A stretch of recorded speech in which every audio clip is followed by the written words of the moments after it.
மாமியார் அவள் தான் ஒரு நிமிடத்துல வந்துடுறேன்னு சொல்றாளே மாப்பிள்ள, ஏன் பதட்டப்படுறீங்க? மருமகள் 1/2 மணி நேரமாக இதத்தான் சொல்லிட்டு இருக்கா.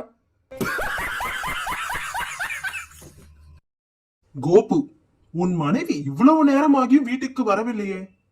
பாபு, அவளை வழியில் யாராவது கடத்தி கொண்டு போயிருக்கலாம் அல்லது அவள் ஷாப்பிங் போயிருக்கலாம். என்னுடைய பயம் எல்லாம் அவள் ஷாப்பிங் போயிருக்க கூடாது என்பதுதான். ஒருவர் ஏன் உங்க ஆபீஸில் திருமணமானவர்களுக்கு மட்டும் வேலை கொடுக்கிறார்கள்? மற்றவர் அவர்களுக்கு தான் பணிந்து போவது என்பது பழகி போன விஷயமா இருக்குமே. நம்பி, மனைவியை அடைக்க ஆள்வது எப்படி என்ற புத்தகத்தை எழுதி முடித்து விட்டாயா? பாபு, இல்லை. நம்பி, ஏன்? பாபு, என் மனைவி அந்த புத்தகத்தை எழுதி முடிக்க அனுமதி தர மறுத்துவிட்டாள். திருடன், உங்கள் பணம், கணவன் இரண்டில் எதை இழக்க தயாராக இருக்கிறீர்கள்? சீக்கிரம் சொல்லுங்க. மனைவி, பணத்தை இழக்க என்னை என்ன முட்டாள் என்று நினைத்து கொண்டாயா?